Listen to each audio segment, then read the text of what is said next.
Hi, everyone, and welcome to Heart Mind Conversations with Cheryl Piper. And I'd like to welcome all the replay viewers who are joining us on the replay. And thank you so much for everyone who is joining us live. We appreciate you. And let us know you're here. It is interview day, and I am so excited for my guest today. And I think you guys are too. I have pushed this out in so many different areas. And I would like to invite really quickly for it doesn't matter where you watch, it's great. But if you want us to see your comments and be a part of the show, jump over to the original post, which is at Cheryl Piper Sends Love on my Facebook page, or you can simply click on the link that's in the description area of the post and it will bring you over here.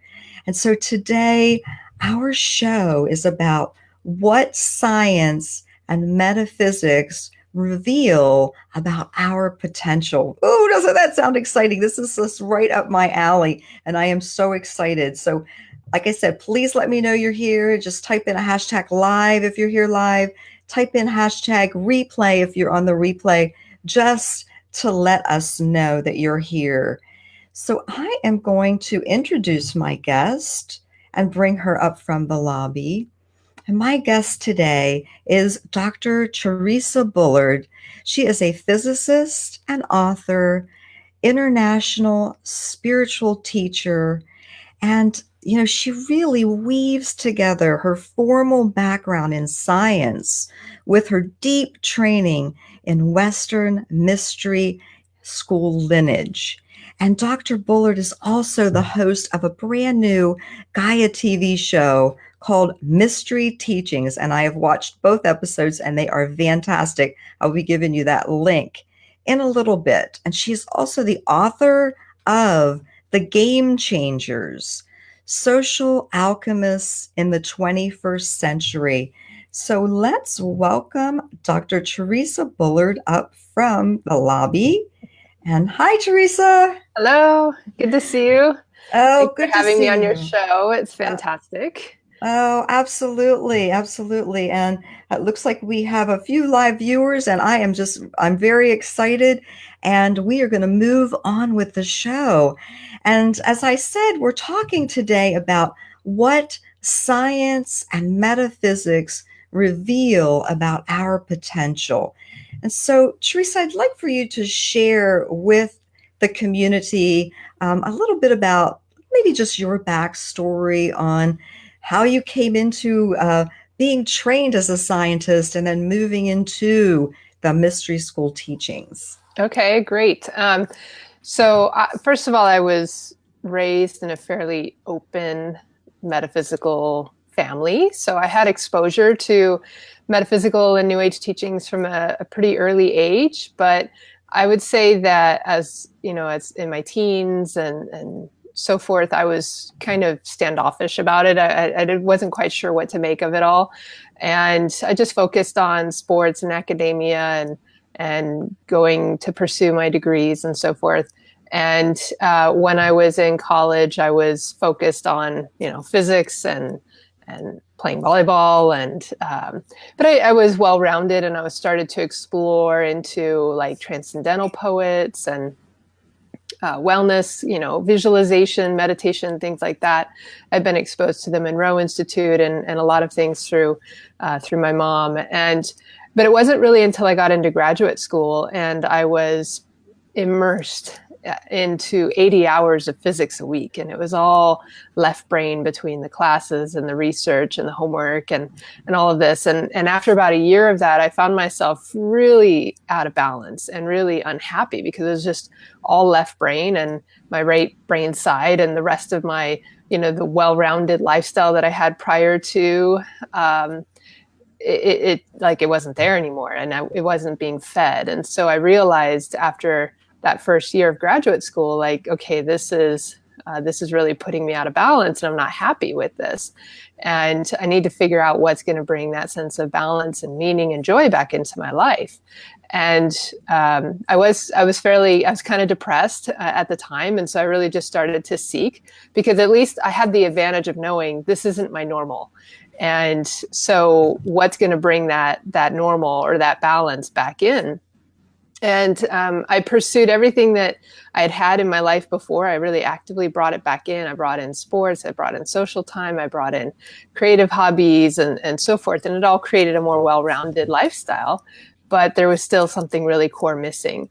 And when I finally was able to put my finger on what it was the spirituality that was missing. But by then I was really, really indoctrinated into the scientific way of thinking. And I wasn't quite sure that was, I was a little surprised that was it, that was the thing. But it was the only thing I hadn't brought back in. So I thought, well, let's give it a try. And so at that point, anything I was going to pursue spiritually had to complement or at least not negate what I knew scientifically. So it was really hard for me to go into anything blind faith. And because of the kind of scientific mind I had, I really wanted the deeper understanding and the deeper principles that made sense. And so it was a little, even though I explored in a lot of the New Age stuff, I found it very ungrounded. So I had a bit of a hard time just really finding what I was looking for. And then I ended up being gravitated towards, synchronistically, the alchemy kept popping up. And I was, at first I thought, well, I'm a real scientist. I don't have anything to learn from these alchemists, right? and because that's what we're in, the sort of stereotype that we're indoctrinated with about alchemy was very strong in my mind from my science training. But then it kept coming up and it kept coming up and it kept coming up. And I was like, all right, I will investigate this. And so I started reading into it, and I realized, like, oh, this is not what we were taught. This is a gold mine. There's so much wisdom here, and this is what I've been looking for. And then I started getting into also some sacred geometry teachings, and that really related a lot to, I could see how that tied in with science. And then eventually I was looking for community, and I really felt like I needed to find my tribe or find my spiritual family. And I put it out there to the universe, help me find my spiritual family. So, because otherwise I felt pretty alone. Because in physics, I couldn't talk about any of this stuff that was getting me really excited. And then I synchronistically, again, I was led to someone who was connected to the Modern Mystery School. And I went and had something called a life activation, which is, meant to be an awakening of more of our blueprints and our DNA potential and more of the capacities that we have. And I really, even though I'd had lots of other energy modalities done on me by that point, thought I had activated my DNA and so forth, I had this life activation, and I really saw results from it that kept unfolding for months. Can I interrupt you there for a second? Yeah. Because that sounds very interesting. And I think people would be very interested to know, what is a life activation and how would one get this done? Yeah, it's so the life activation is actually a very ancient modality that comes through the lineage of King Solomon through the Modern Mystery School. And the Modern Mystery School lineage is unbroken, and it goes back at least 3,000 years, if not further, to ancient Egypt and so forth. But the life activation is one modality that was brought together at that time of King Solomon, where it was like, we want the universal methods that will work on everybody, no matter what their culture, no matter what their bloodline, no matter what their land is that they live on, right? And they wanted something that would work universally for everybody to awaken more of the full potential. And so the life activation has a number of levels of energy balancing. Plus, because we have many different levels and vibrations of energy. And then we had the DNA, or in the Kabbalistic tradition, it's the tree of life, is the blueprint for who and what we are. And it is the sacred geometry of our DNA itself. And so the the tree of life is said to be the true DNA, meaning it's the original pattern that our DNA is oriented around. And so in this life activation, we're going in and we're turning on all those codes, kind of like turning on the light switches within the various aspects of that original pattern and blueprint. And we're doing, it's a spiritual empowerment. So at first it works at the spiritual levels within more of what we call our spiritual DNA, and then starts sending that code to the pineal gland, which then is the master cell of the body, which then starts sending the code to the rest of the physical DNA, and things start to shift. And so for me, it was subtle at first, but it kept on producing results, like more intuition, more clarity. I started realizing habits that I'd had in my life that weren't serving my highest potential. And as soon as I'd realized what those were, I also had an immediate like, oh, I think I can do it this way instead. And I would start making these very intuitive incremental changes in my life. And after about a month, I realized like, wow, I've actually made a lot of little changes that have all added up to a big change. And then within about 3-4 months down the line after that activation, I was able for the first time to really say, oh, this is my purpose in life. This is what I'm here to do. Whereas prior to that, I was just sort of following the system, getting the and so forth. So. I understand what you're saying. I that is so beautiful, because so many people feel this way, like they're searching and not really sure what is the path to take. And with what you've just said with this life activation, you were able to see things that were happening in your life. This is what I'm hearing. So I want to repeat it back, because I want to make sure I'm hearing this correctly, that you were able to see things that were happening and recognize that maybe you wanted to make a different choice with what that was, and actually coming into that choice point pretty easily and saying, well, I'm just going to choose this, and this is going to be better for me, and I'm going to move in this direction. And a lot of those little choices like that led into something larger. Yeah. And what I find is that it brings light or energy and movement into areas of our life where we've been stuck. And so whatever that is for the individual, it can look different for each individual, but always it helps us to start moving and aligning with our higher potential, and intuitively making the right choices that are going to support our higher potential. And I found that it just kept unfolding and giving and giving, even, a year down the line. Whereas a lot of other modalities I tried, it was good in the moment and maybe, for the next 2 weeks, but then it wasn't sustainable. So I found that the life activation is really sustaining. And another way I like to look at it is kind of like fertilizing the ground of our being, so that whatever seeds we plant, they're going to really take root and grow within our life. Whereas without that life activation, it's like we try to plant the seeds, but it's on arid ground. It's like it's not fertilized, it's not watered. So it really supports us aligning with our full potential and turning on the lights and getting plugged back into really knowing what is my highest potential, what is the right decision to be making here. So yeah, so there's a lot of practitioners all around the world from the Modern Mystery School that conduct this life activation for people. It's a one-on-one session, and they can go to the modernmysteryschool.com and look up the practitioner list to find people in their area. Oh, fantastic. And this is something that you and I've discussed, and I'm interested in having done. So you've actually recommended someone to me as well that's in my area. And so I just think that this is an area that people would like to probably know a little bit more information about. So thank you so much for bringing that up and chatting about it. Now, we do have on our agenda, like moving forward, we're looking at what are the parallels between science and metaphysics. So could you maybe enlighten us a bit on that? Yeah. So, it's interesting because science originally came out of the tradition of alchemy, which is a mystery school art and science. And alchemy is not what most people have been told it is. We kind of have this idea in our head about these sort of pseudoscientists trying to turn lead into gold down in the basements and so forth. And there certainly are the practical applications of alchemy that do work with minerals and herbs and metals and so forth. But that's just one element or one aspect of alchemy.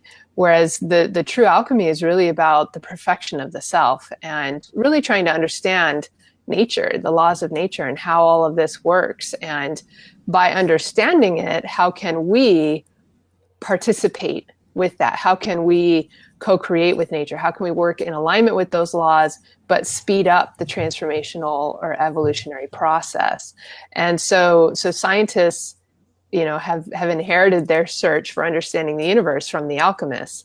And the alchemists also, at least in the Western tradition of the mystery schools, they work a lot with the Hermetic teachings. So there's Hermetic arts and sciences, and then also with Kabbalistic teachings as sort of the inner framework that we align our personal spiritual alchemy with.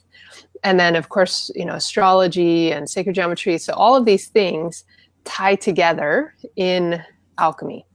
And what's interesting is even someone like Isaac Newton was an alchemist. And, yes. There was a lot of scientists, the main people who really started bringing science forward in the sort of Renaissance and Middle Ages time, they were alchemists. And, but we don't necessarily always hear about that. We're hearing about it more and more today. But for a while, they tried to kind of sweep that under the rug and not let us know that they were alchemists. And yet at some point, there was this political sort of reason or monetary reason, one of the two, for separating the spirituality out of the science. And then we had the Newtonian era, right, which was reductionism and determinism and materialism and separatism. And, we made a lot of industrial progress, but not a lot of spiritual progress. And then quantum physics comes around in the early 1900s, and it turned all of the Newtonianism on its head and started opening the door again for consciousness to come back in. And yeah, you have a question?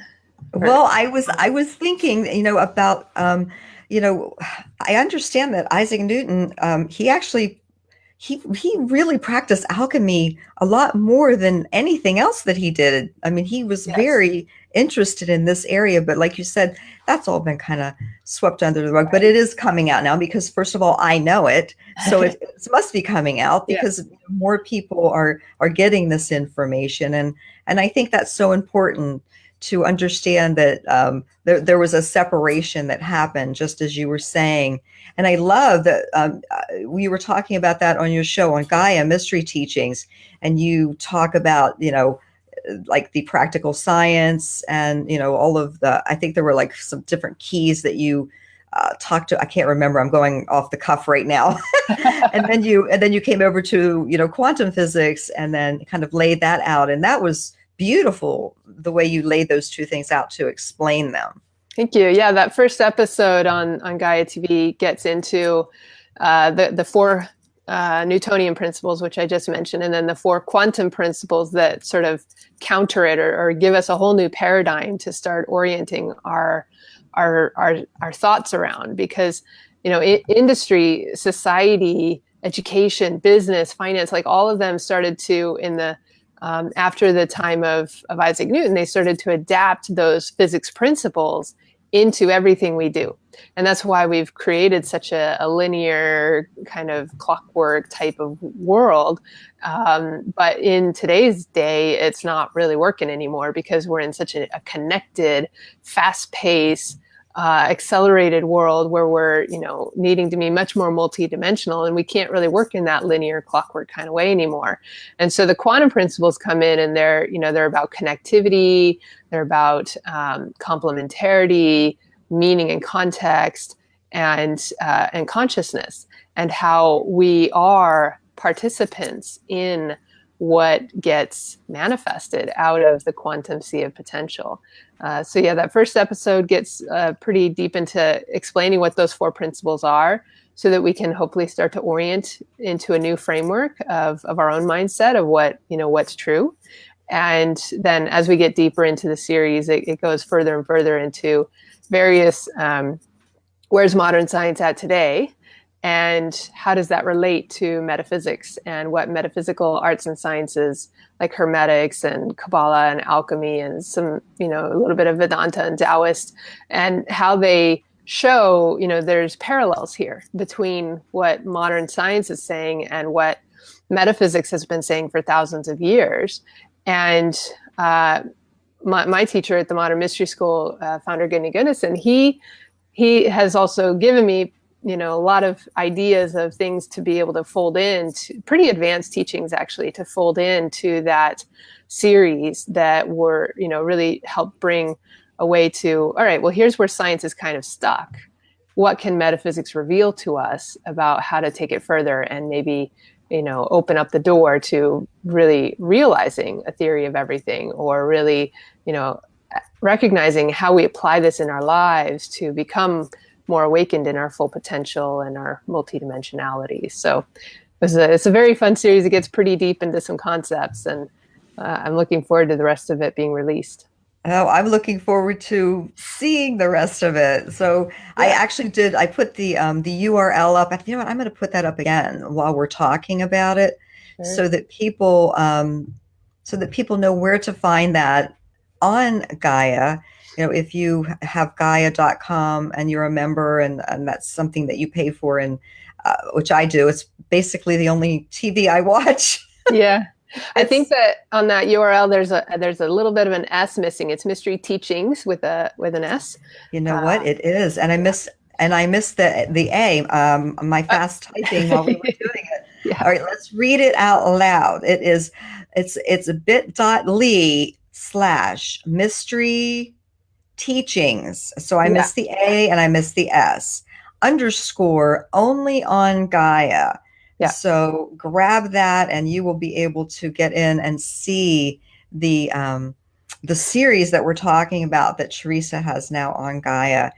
And so, and moving forward, because, oh my goodness, I love this subject. And I have to share something with you quickly before we move forward, because the name of my business, which I rebranded myself at the beginning of 2018, but I still have my old website, is Alchemy Holistic Life Coach. Oh, that because I've always been drawn to the word alchemy, like you were saying that you were drawn to the word alchemy, and you kept saying, no, that's not science. But yet it kept coming up. I myself just had the same thing happening. Like I was drawn to this word alchemy, and I thought about, this is a perfect name for a holistic coaching business, because it's about transformation. This is what I'm doing. This is what I'm helping people with, to transform into what it is they want to become and let go of all that old baggage that they've been dragging around. Yeah. Yeah. And it's great to see that alchemy is coming out now as more, in a positive light again.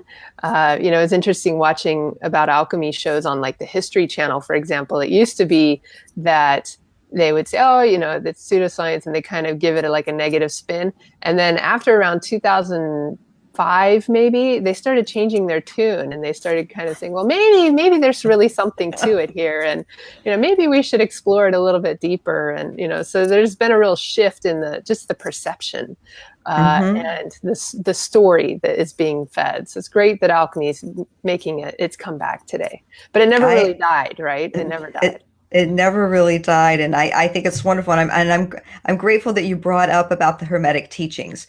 As far as that was the beginning of science, was alchemy. I mean, that's where it came from. Yeah, and so and I find, and that's one of the things I really love about the Modern Mystery School and the Mystery School path in general, is that it's based on these ancient arts and sciences that have been tried and true and tested like science.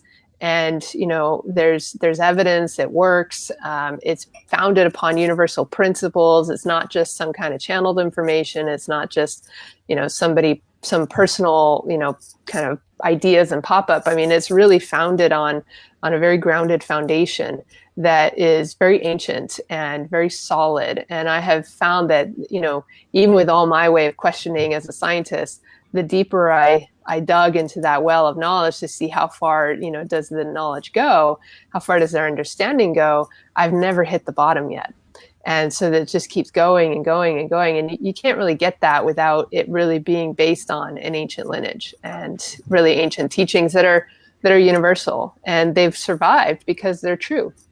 They're universal Absolutely. and they work. You know, the tools actually really work for people to transform their lives. And that's probably one of the biggest things that kept me, really impressed, is just that everything I did with them, every activation, every initiation, every, Kabbalah ascension, everything I did, they're very practical tools that we apply in our lives, and they accelerate our growth. They catalyze that spiritual alchemy, and they work.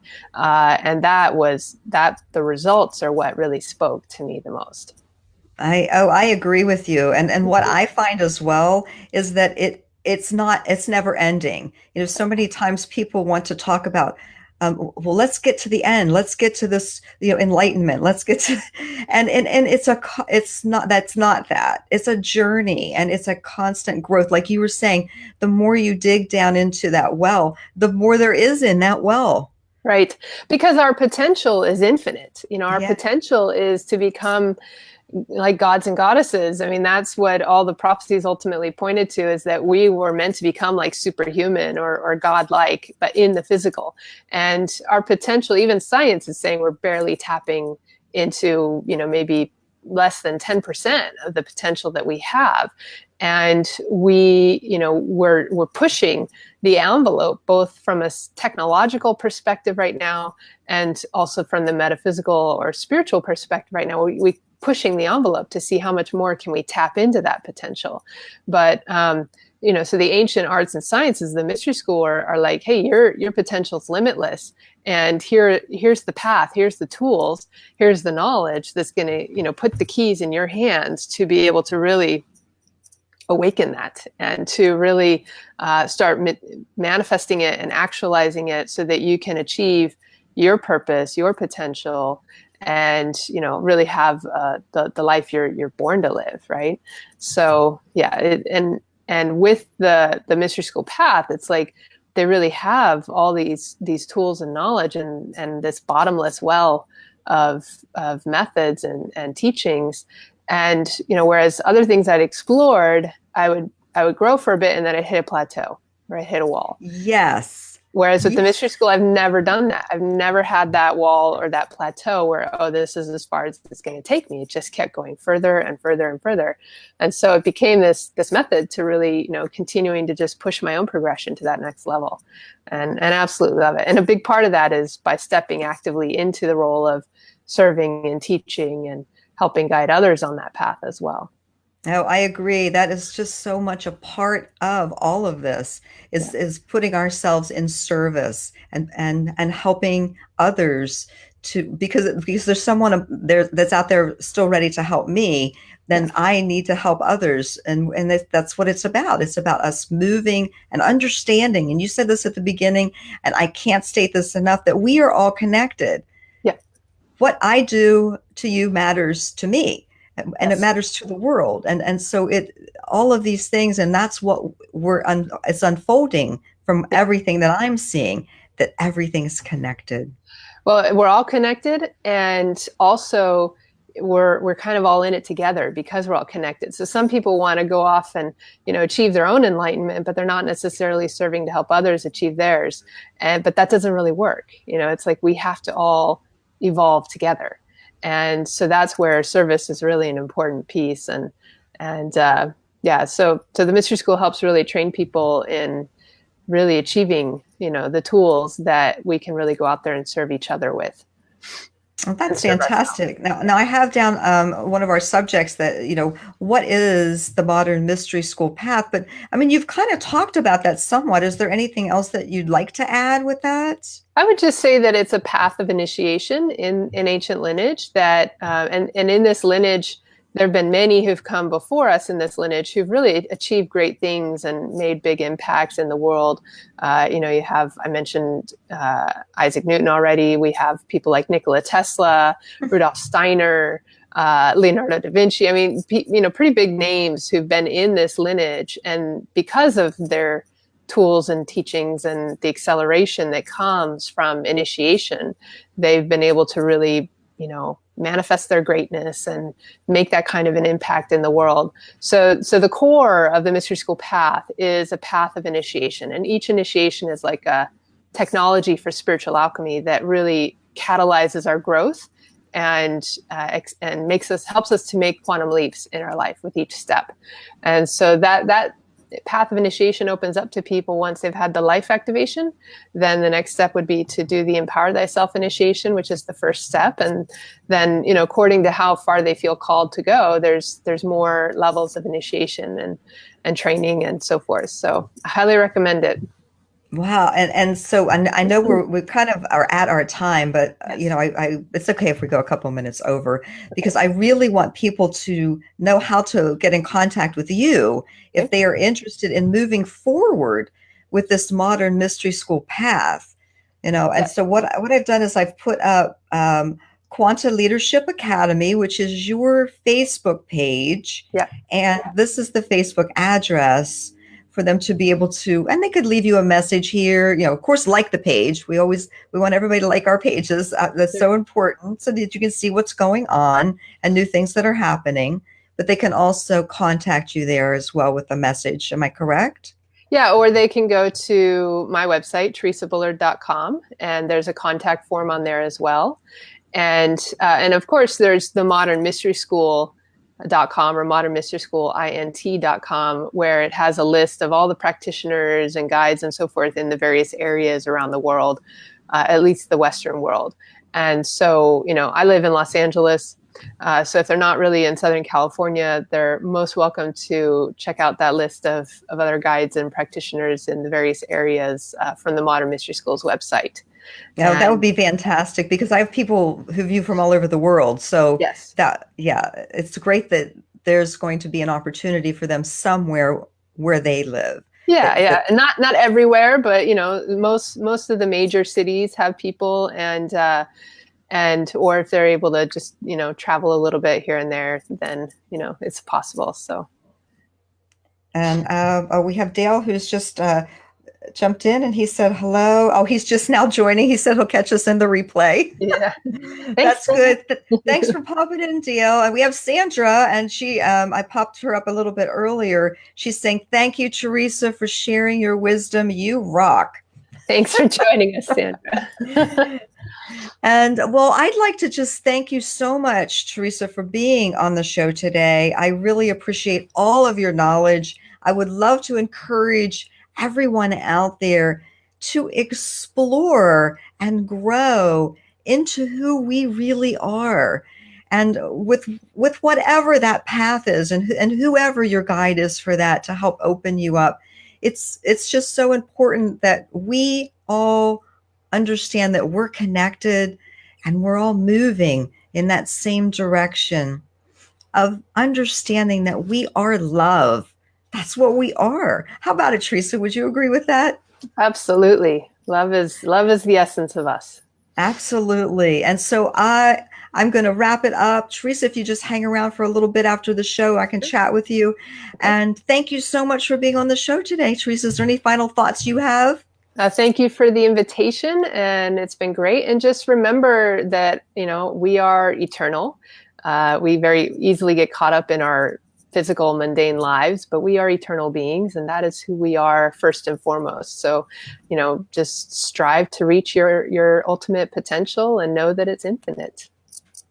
Thank you so much. And thank you, everyone who has joined us live.